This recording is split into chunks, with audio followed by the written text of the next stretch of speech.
مقام في الذرى صعب المنال، بلوغ رقيه شبه المحال، رافع دون رفعته الثريا، ودون بهائه بدر الكمال.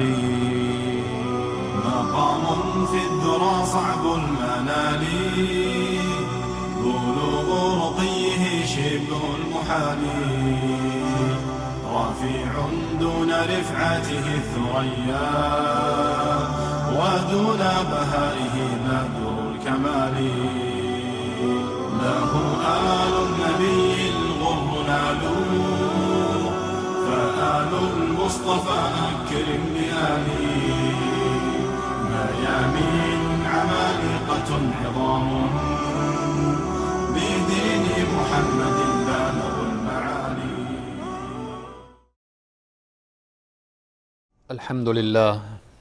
الحمد لله الذي أنزل على عبده الكتاب ولم يجعل له عوجا، والصلاة والسلام على رسوله محمد وعلى آله وأصحابه ومن تبعهم بإحسان إلى يوم الدين. قال الله تبارك وتعالى في القرآن العظيم: فأعوذ بالله من الشيطان الرجيم: للفقراء الذين أحصروا في سبيل الله، للفقراء المهاجرين الذين أخرجوا من ديارهم وأموالهم يبتغون فضلا من الله ورضوانا وينصرون الله ورسوله، أولئك هم الصادقون.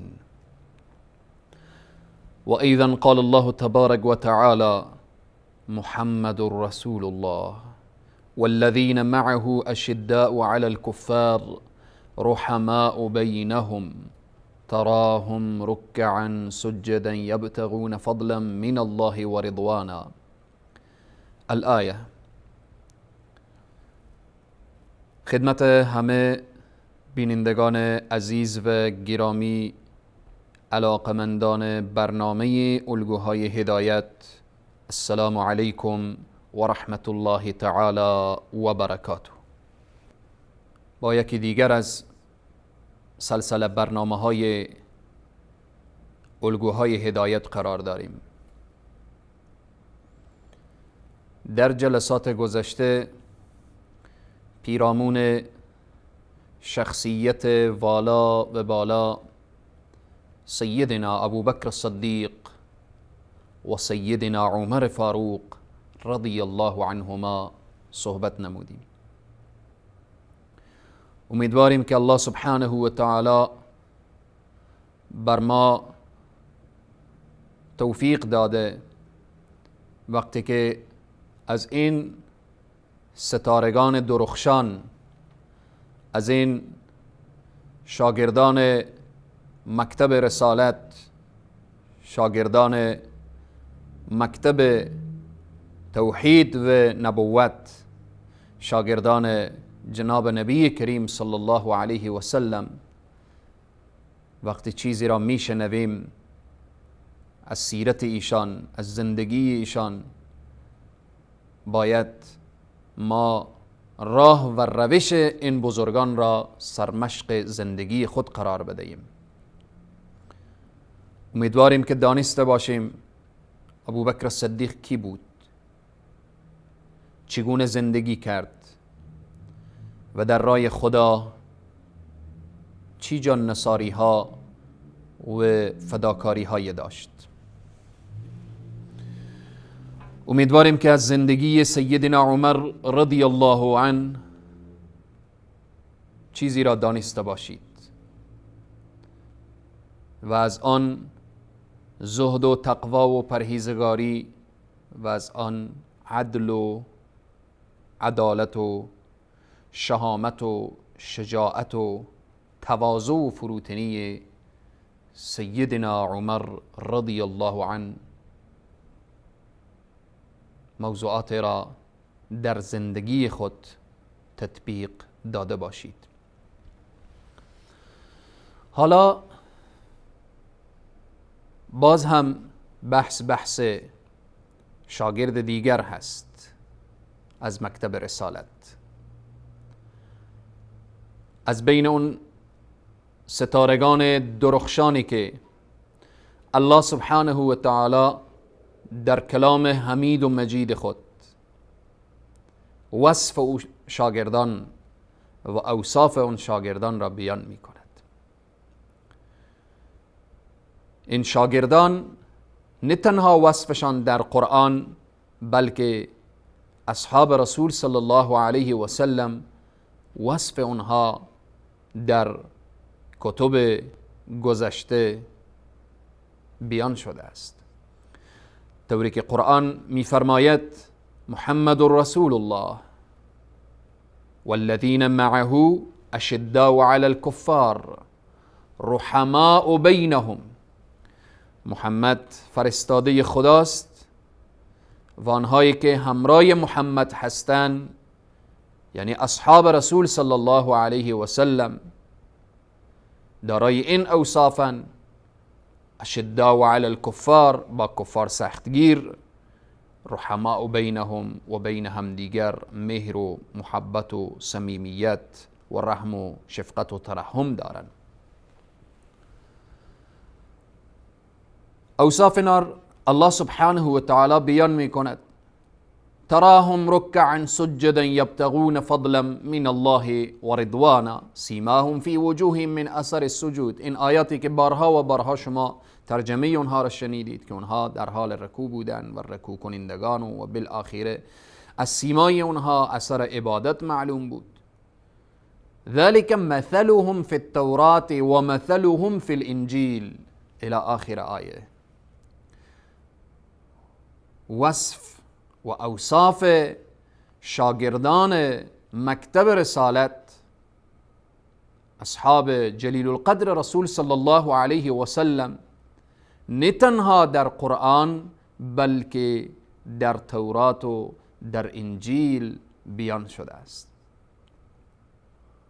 آیات دیگر الله سبحانه و تعالی می فرماید: لا يستوي منكم من انفق من قبل الفتح وقاتل اولئك اعظم درجة من الذين انفقوا الى آخر الآیه. الله سبحانه و تعالی می فرماید برابر نیستن آنهایی که قبل از فتح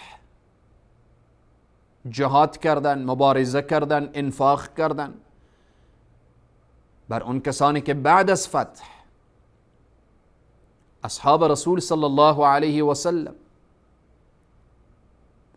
آیه دیگر الله سبحانه و تعالی بیان می کند: لا يستوي القاعدون من المؤمنين غير أولي الضرر والمجاهدون في سبيل الله بأموالهم وأنفسهم فضل الله المجاهدين على القاعدين.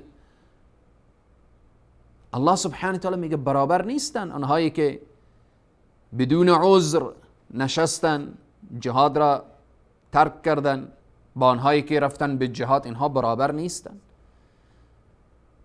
آیات زیادی هست که الله سبحانه و تعالی مسلمان ها و شاگردان ردیف اول را تعریف و توصیف دارد.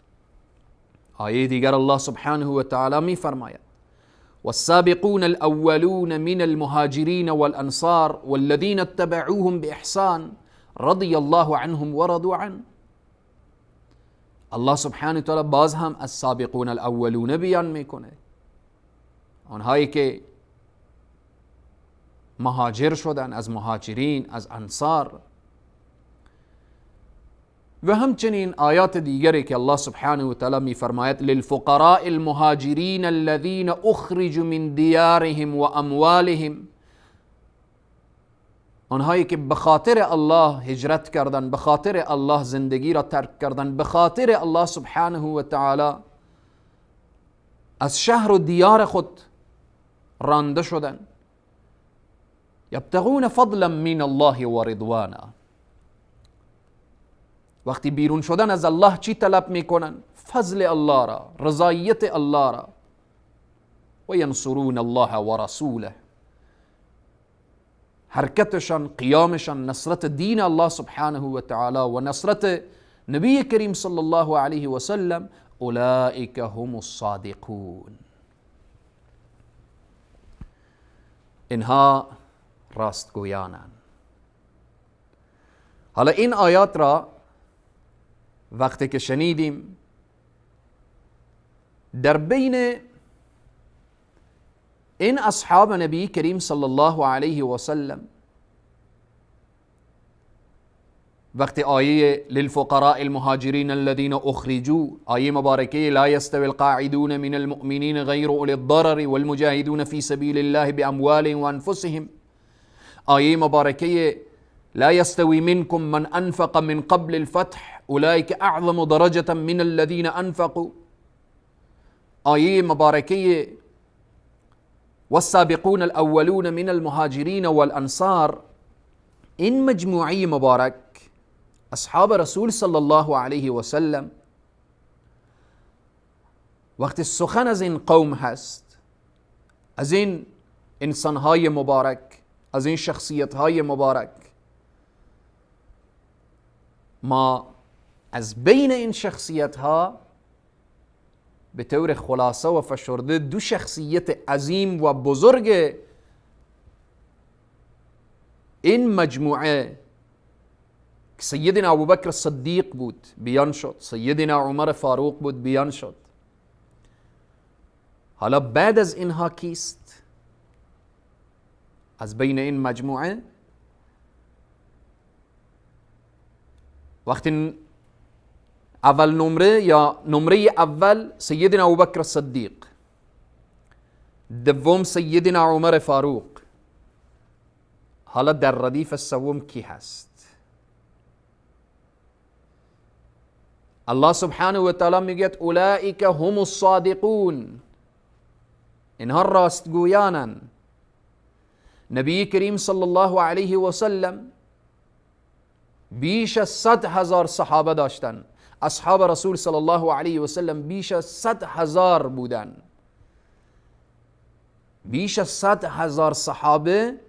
اول نمره اش سیدنا ابوبکر صدیق، دوم نمره اش بعد از رسول صلی الله علیه و سلم ابوبکر، بعد از ابوبکر سیدنا عمر فاروق.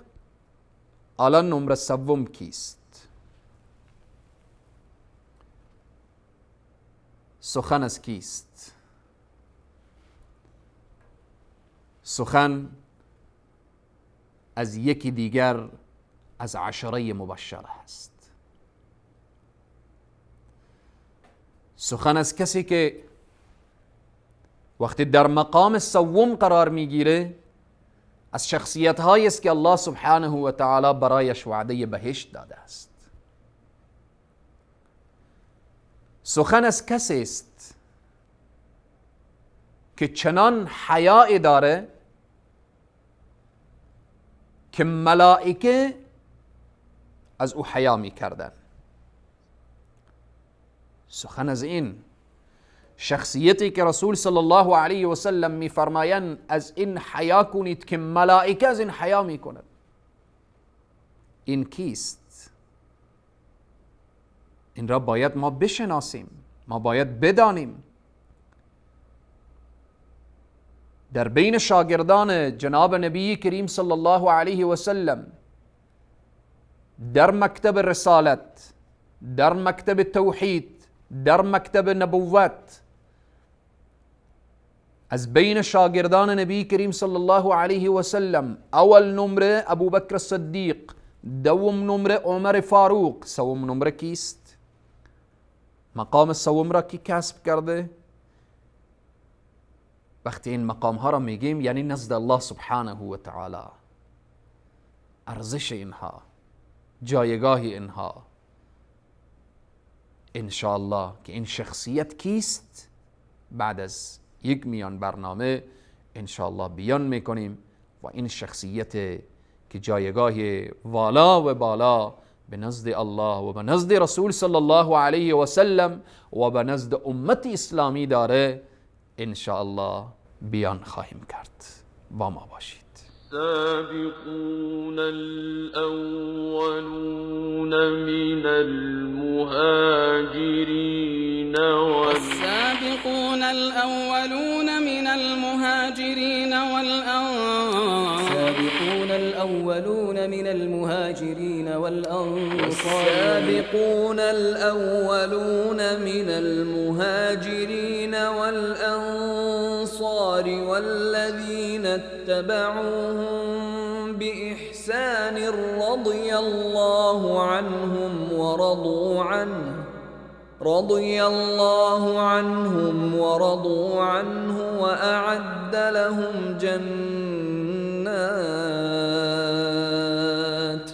وأعد لهم جنات تجري تحتها الأنهار خالدين فيها أبدا ذلك الفوز العظیم.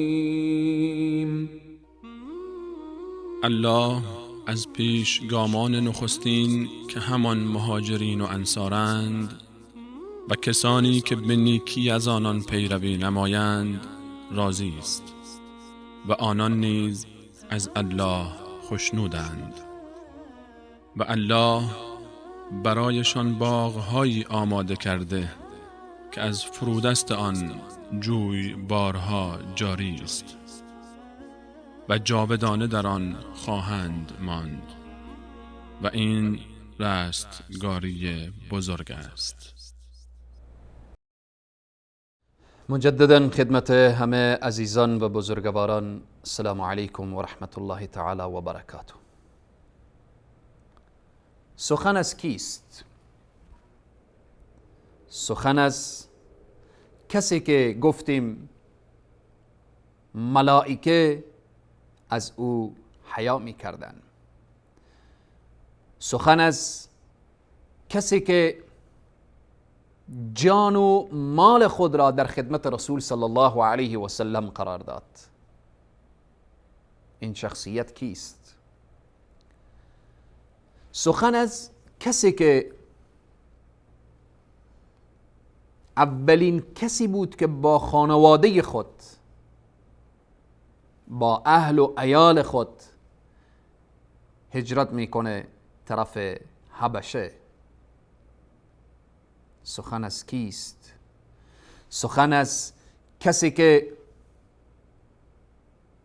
در یک رکعت نماز، در یک رکعت کل قرآن را تلاوت می کند.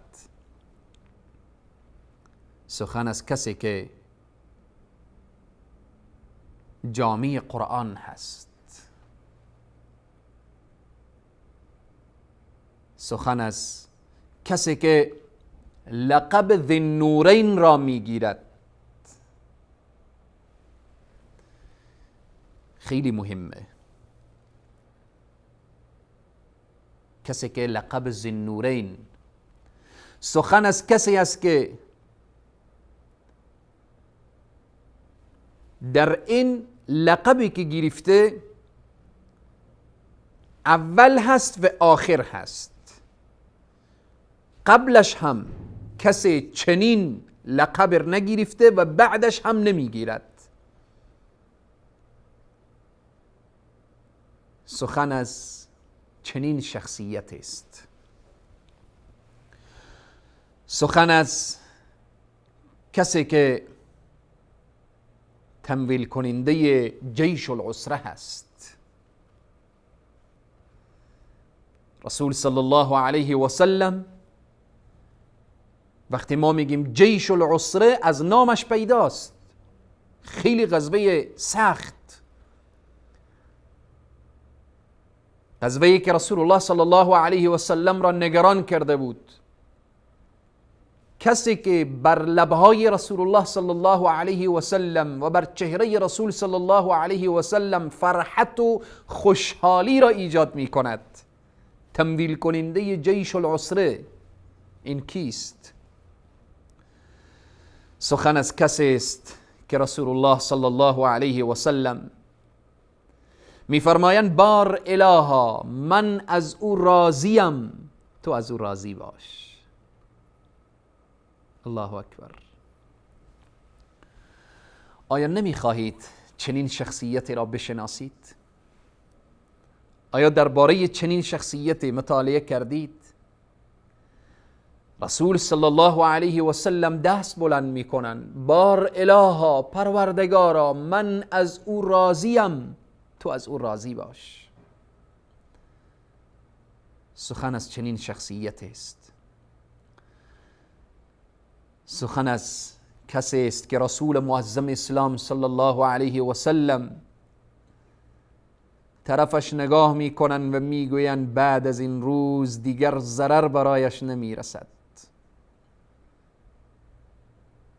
دیگر ضرر برایش وارد نمی شود و دیگر شیطان به او ضرر رسانده نمی تواند.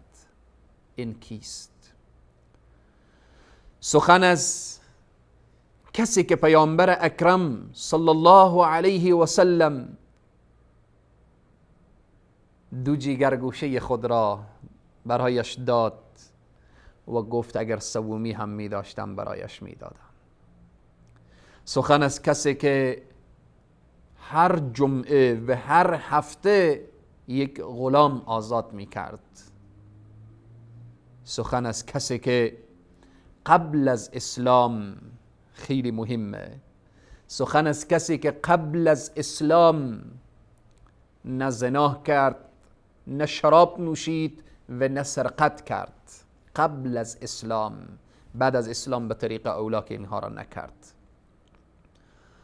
سخن از کسی که چاه آب را در راه الله سبحانه و تعالی برای مسلمین وقف کرد و بهشت را از آن خود گردانید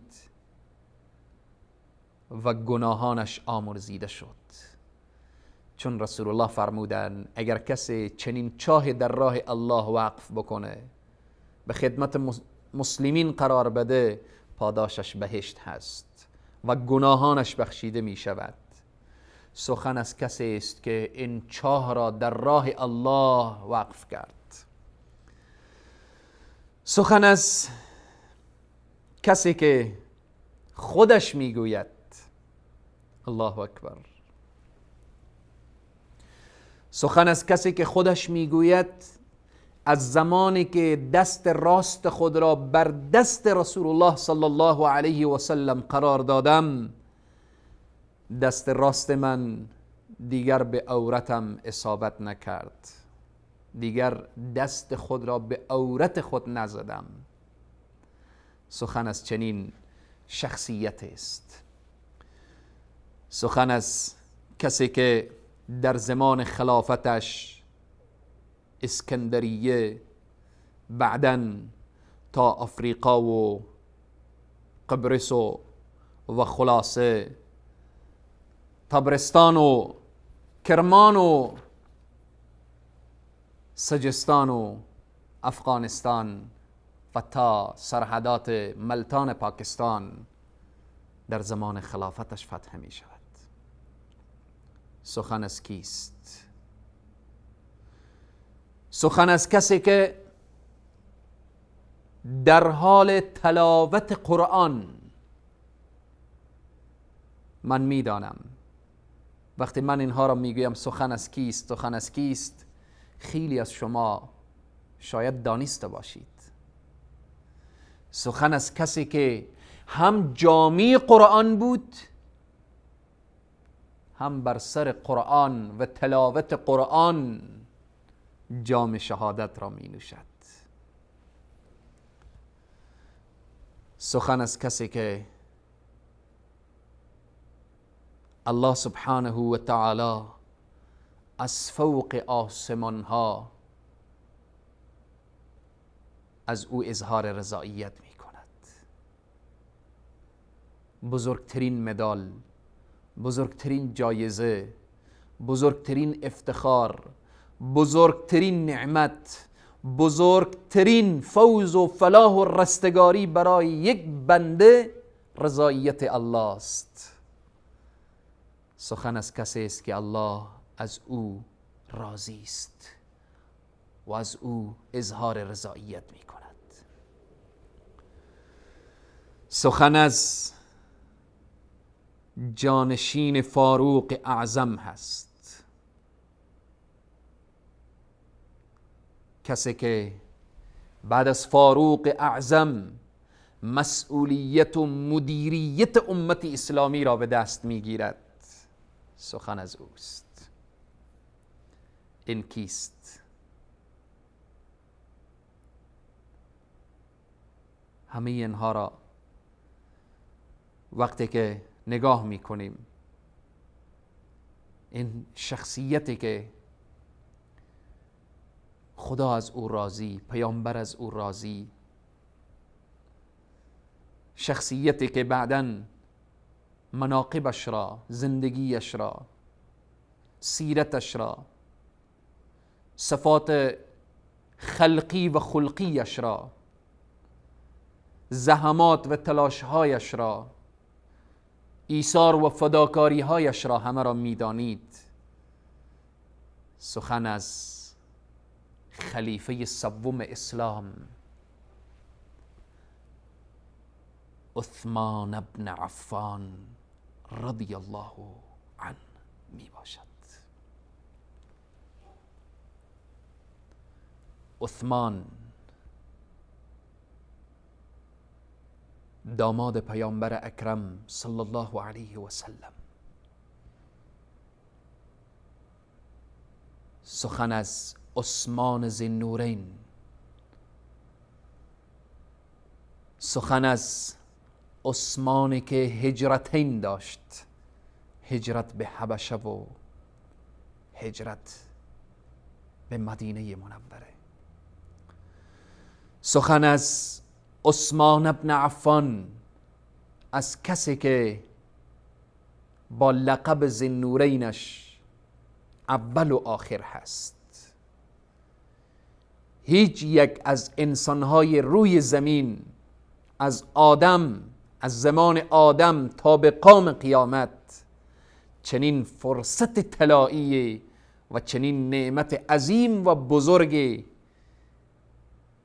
که دو جگرگوشه پیامبر و او هم بهترین پیامبر، افضل الانبیاء علیهم الصلاة والسلام، نبی کریم صلی الله علیه و سلم، دو جگرگوشه رسول الله به آغوش عثمان ابن عفان قرار گرفت. سخن از عثمان ابن عفان رضی الله عنه می باشد. ابتدا شروع می کنیم به نام مبارک، به کنیه مبارک، به القاب مبارک، پیرامون خانواده سیدنا عثمان ابن عفان. انشاءالله الله سبحانه و تعالی به ما توفیق بدهد که زندگی و سیره این بزرگان دین را بفهمیم و بدانیم و زندگیشان را سرمشق زندگی خود قرار بدیم. چون وقت ما رو به اخیر هست، نام و نسب و کنیه و پیرامون خانواده سیدنا عثمان به جلسه بعدی فقط سخن اخیر خود را با قول عبدالله ابن عمر رضی الله عنهما خاتمه می دهم. سیدنا ابن عمر می فرمایند با روایات مختلف: ما كنا نعدل، بعض روایات آمده كنا لا نعدل بعد رسول صلی الله علیه و سلم بأبي بكر أحدا ثم عمر ثم عثمان ثم نترك أصحاب النبي صلى الله عليه وسلم لا نفاضل بينهم. عبدالله ابن عمر می فرماید که بعد از رسول صلی الله علیه و سلم اجماع صحابه، جمهور صحابه، جمهور اهل علم و اینها، عبدالله ابن عمر می فرمایند بعد از رسول صلی الله علیه و سلم سیدنا ابو بکر الصدیق هست، بعد از ابو بکر صدیق عمر فاروق هست، بعد از عمر فاروق عثمان ذوالنورین هست. و بعد می فرماید ثم نترك اصحاب النبی صلی الله علیه و سلم، بعد ترک میکنیم. همه صحابه عادل بودن، همه صحابه جایگاه و مقام و منزلت داشتن، دیگه ما بین دیگران تشخیص نمیدیم که کدام یک افضلتر و کدام یک و بالاخره. اما در قسمت ابو بکر و بعد از آن عمر و بعد عثمان، این بیان عبدالله ابن عمر رضی الله عنه که میگوید كنا لا نعدل و فی قول ما كنا نعدل.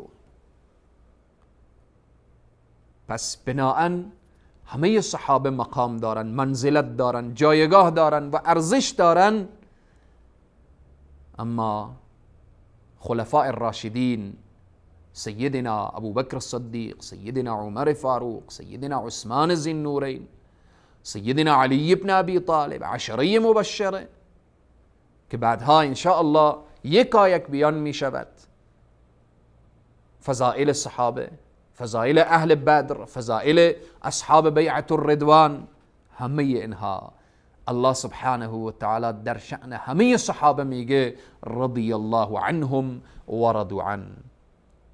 پروردگار عالم همه ما را پیرو واقعی اصحاب رسول صلی الله علیه و سلم داشته باشد.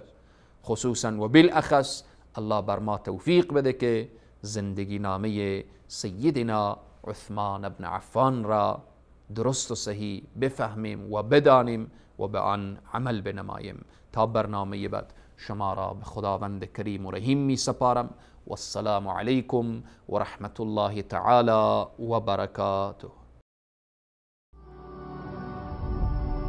مقام في الذرى صعب المنال، بلوغ رقيه شبه المحال، رافع دون رفعته الثريا، ودون بهائه بدر الكمال. مقام في الذرى صعب المنال، بلوغ رقيه شبه المحال، رفيع دون رفعته الثريا، ودون بهائه بدر الكمال. له آل النبي الغر نالوا، فآل المصطفى أكرم بآله.